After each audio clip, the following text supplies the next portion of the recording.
اپنے والدہ کے ساتھ. یہاں ہمیں ایک چیز سیکھنی پڑے گی. میں جب کسی عورت کا شوہر فوت ہو جاتا ہے جی اور وہ جوان ہوتی ہے تو عموماً سسرال والے طرح طرح کے بہانے بنا کر کوشش کرتے ہیں یہ مائکے چلی جائے. جی اس عورت کو دوسرا نکاح کرنے کا حق شریعت نے دیا ہے اور اس کی حوصلہ افزائی بھی ہونی چاہیے. لیکن اگر اپنے عصمت کی حفاظت کرتے ہوئے اپنے بچوں کی تربیت کے لیے وہ اپنے اس حق کو چھوڑ دیتی ہے تو یہ عورت کا اپنا اختیار ہوتا ہے. انسانوں کو اس سلسلے میں مجبور کسی کو نہیں کرنا چاہیے. جی میں اصل میں ایک بات کی طرف اپنے سامعین کی توجہ مبذول کرانا چاہتا ہوں، وہ یہ زمانہ جاہلیت ہے. ہم اس زمانے کو کہتے ہیں کہ وہاں انسانی اقدار اتنے مضبوط نہیں تھے، لیکن ابھی بچہ پیدا ہوا ہی نہیں ہے.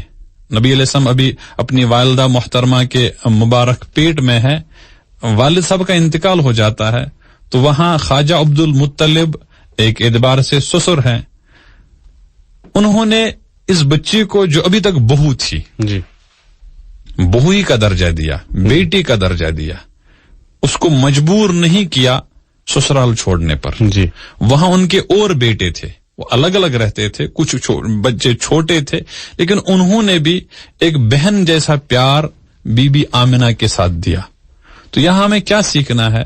اگر ہمارا کوئی بھائی انتقال کر جاتا ہے تو ہمیں اس کی بیوہ کے ساتھ ہمدردی والا رویہ اختیار کرنا چاہیے، پیار و محبت والا رویہ اختیار کرنا چاہیے. اس کے جذبات کی قدر، اس کے احساسات کی قدر اور اس کی فکر وہ جہاں کہیں رہے. مثلا اگر ایسی بچی اپنے میکے جاتی ہے اور پھر شرعی احکام مکمل ہونے کے بعد وہ دوسری جگہ آباد ہو جاتی ہے، پھر بھی ہمیں اس بات کا احساس تو رہنا چاہیے کہ یہ کبھی کسی وقت ہمارے گھر کی ایک فرد تھی. تو ایک انسانی جذبہ ہے. جی. تو انہوں نے اس کو محسوس نہیں ہونے دیا کہ تم بیوہ ہو.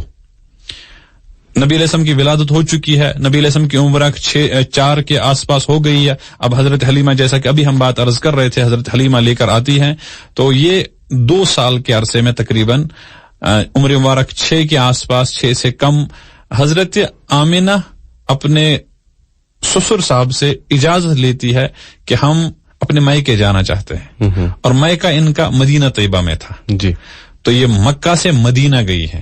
لمبا سفر ہے، تقریباً آج جو روڈ بنے ہیں تو تقریباً 450 کلومیٹر سے زائد کا سفر ہے. جی اس زمانے میں اونٹ کا سفر ہے، گھوڑے کا سفر ہے. یہ قافلہ نکلتا ہے 3 آدمی پر مشتمل.